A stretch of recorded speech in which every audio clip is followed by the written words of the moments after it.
Om Shanti. Good morning. आज बाबा की 18/8/2021 की वाणी है। 18 तारीख माना ही 18वां अध्याय पूरा हुआ। श्री कृष्ण जी ने जब अर्जुन को ज्ञान दिया, भगवान ने जब अर्जुन को ज्ञान दिया तो लास्ट अध्याय यही था। हे अर्जुन, नष्टो मोहा स्मृति लब्धावन। इस मोह को नष्ट कर। ये जो तुम देख रहे हो, ये मेरे संबंधी हैं, ये मेरे गुरु हैं, ये मेरे भाई हैं, कोई किसी का नहीं है। सब खत्म हो जाना है, क्योंकि इस सृष्टि पर हम सब मेहमान हैं।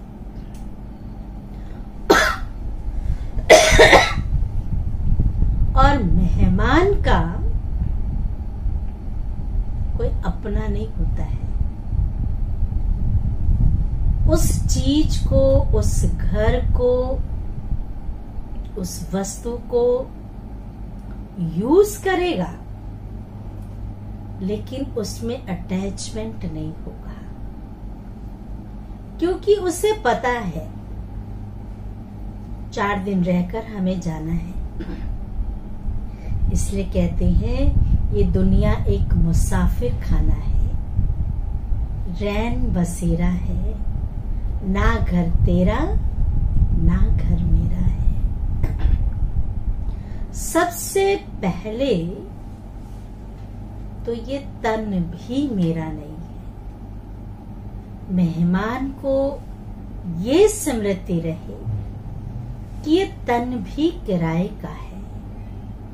मैं आत्मा इस शरीर के अंदर प्रवेश की कार्य करने के लिए कारोबार पूरा हुआ, इस शरीर से डिटैच। मेहमान अर्थात थोड़े समय के लिए। मेहमान अगर सालों साल रह जाए, उसे मेहमान नहीं कहा जाता। तो परमात्मा भी कहते हैं, बच्चे इस दुनिया से उपराम हो जाओ। दूसरी बात, पर चिंतन कहते हैं ना, पर चिंतन पतन की जड़ है, स्वचिंतन उन्नति की सीढ़ी है। आप कभी ट्राई करके देखिए। जितना हम पर चिंतन करते हैं, इसके बारे में सोचना, उसके बारे में सोचना, ना केवल सोचना पर उसकी बुराइयों का वर्णन करना, किसी के दिल से उतार देना, किसी को भगवान से वंचित कर देना, भगवान के बच्चों से वंचित कर देना, पर चिंतन पतन का जड़ है। ना स्वयं की उन्नति हो सकती है, न आगे वाले की उन्नति होने देते हैं, क्योंकि मतभेद में आकर झरमोई जंगमोई करके, इधर उधर की बातें करके सामने वाले को भी भगवान से वंचित कर देते हैं, भगवान के ज्ञान से वंचित कर देते हैं, उसे भगवान से दूर कर देते हैं। तो इसमें कल्याण तो नहीं है ना। खुद का भी नुकसान है, आगे वाले का भी नुकसान है। अगर हम स्व उन्नति करते हैं, स्वचिंतन करते हैं, आत्मचिंतन करते हैं, परमात्मा चिंतन करते हैं, सेवा के लिए, योग के लिए, जब हमारा चिंतन चलता है, जिसको मनन चिंतन कहते हैं, मंथन करना, मंथन करने से ही तो मक्खन निकलता है। तो अगर हमारी सोच ऐसी होगी तो हमारा खुद का भी कल्याण होगा और औरों का भी कल्याण कर सकते हैं। और जो जीवन है हमारी, जो आज कई बार हम अपने जीवन से परेशान हो जाते हैं, दुखी हो जाते हैं, निराश हो जाते हैं, हताश हो जाते हैं, फिर कहते भगवान अब मेरे से कुछ नहीं हो सकता, जो करना है आप करें।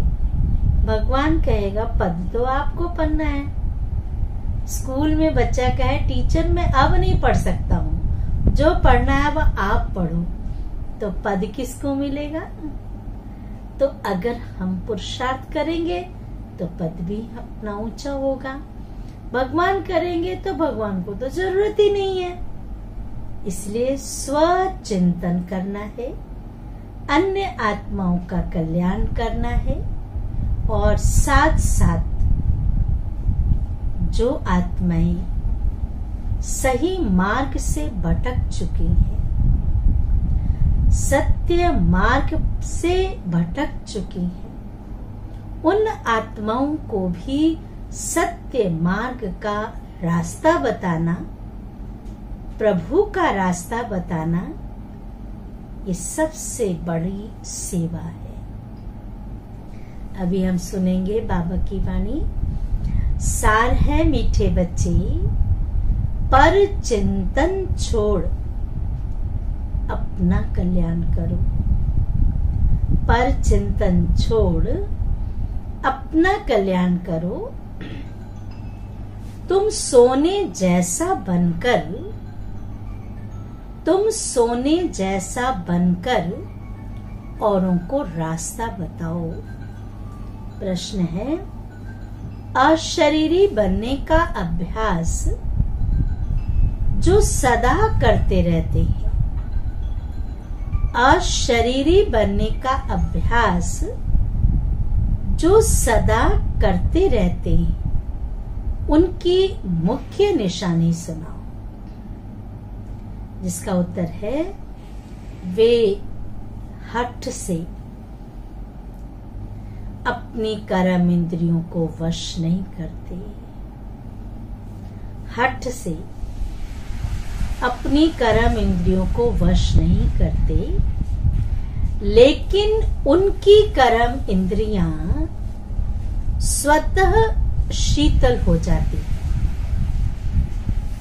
उनकी कर्म इंद्रियां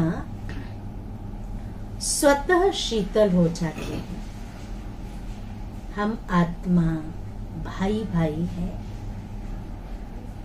हम आत्मा भाई भाई है, यह स्मृति स्वतः रहती है। जिद से कोई काम करना, हट से काम करना, वो सफल नहीं होता है। सहज तरीके से करना, दिल से करना, वो सहज सफलता को प्राप्त होती है। तो यह स्मृति रहती है, देह अभिमान छूटता जाता है। मैं आत्मा हूँ, हम सब भाई भाई हैं। तो बाबा ने कहा देह अभिमान छूट जाता है, नाम रूप का नशा खत्म हो जाता है। मैं पन आता है ना, मैं ये हूँ, मैं डॉक्टर हूँ, मैं वकील हूँ, मैं इंजीनियर हूँ, मैं ये हूँ, सब खत्म हो जाता है। दूसरों की याद नहीं आती, क्योंकि उन्हें पता है मैं आत्मा हूँ, उस परमात्मा की संतान हूँ और हमें वापस भी जाना है। गीत है, तू प्यार का सागर है, तेरी एक बूंद के प्यासे हम। वास्तव में परमात्मा के बच्चे प्यासे नहीं है, सागर ही अपना बन गया है। धारणा के लिए मुख्य सार है, पहली पॉइंट, निश्चय बुद्धि बन। जीते जी इस पुरानी दुनिया से इतना विश्वास हो, इतना निश्चय हो कि शरीर में रहते हुए जीते जी इस पुरानी दुनिया से अपना लंगर उठा लेना है। ये दुनिया खत्म होने वाली है, स्थायी नहीं रहने वाली है। हर चीज परिवर्तनशील है, बदलेगी तो सही। तो क्यों ना इससे बुद्धि अपना हटा ले, जो हमारी बुद्धि फंसी हुई है। बाप के हर फरमान को पालन कर, बाबा की हर आज्ञा का पालन कर अपना कल्याण करना है। अगर अपना कल्याण करेंगे तो अपने कल्याण के साथ दूसरे का भी कल्याण समाया हुआ है। जैसी सोच, जैसी दृष्टि, वैसी संसृष्टि नजर आएगी। दूसरी पॉइंट है, दूसरों का चिंतन छोड़,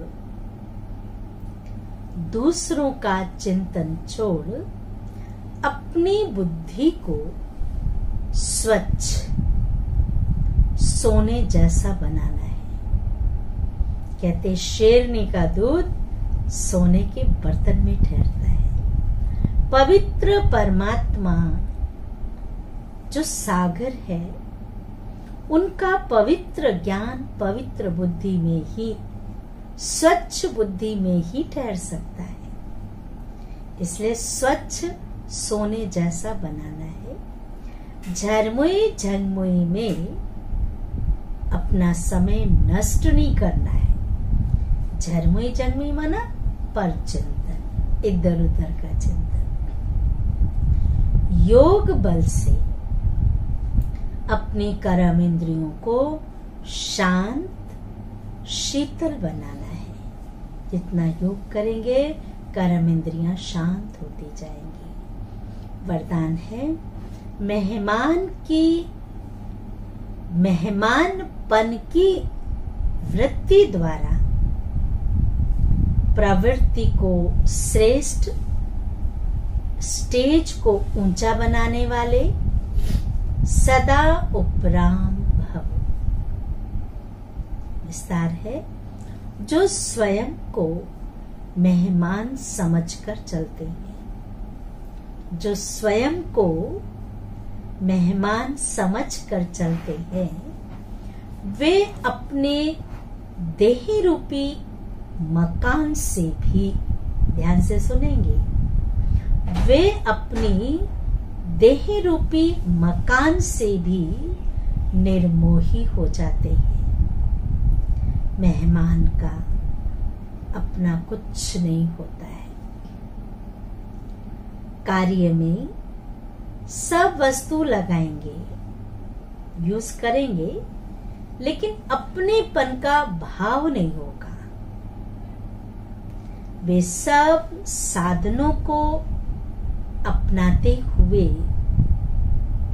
वे सब साधनों को अपनाते हुए भी जितना न्यारे उतना बाप के प्यारे रहते हैं। जितना न्यारे उतना बाप के प्यारे रहते हैं। देह के संबंध और वैभवों से, देही खुद की देही, दूसरा संबंध और तीसरा वैभवों से सहज उपराम हो जाते हैं। जितना मेहमानपन की वृत्ति रहती,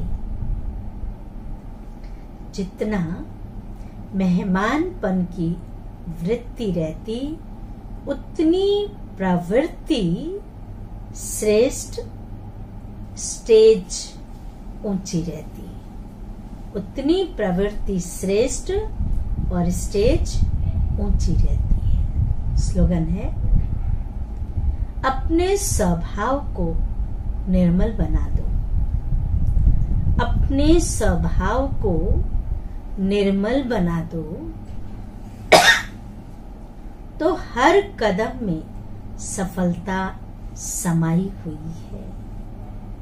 अच्छा, ओम शांति, ओम शांति, ओम शांति।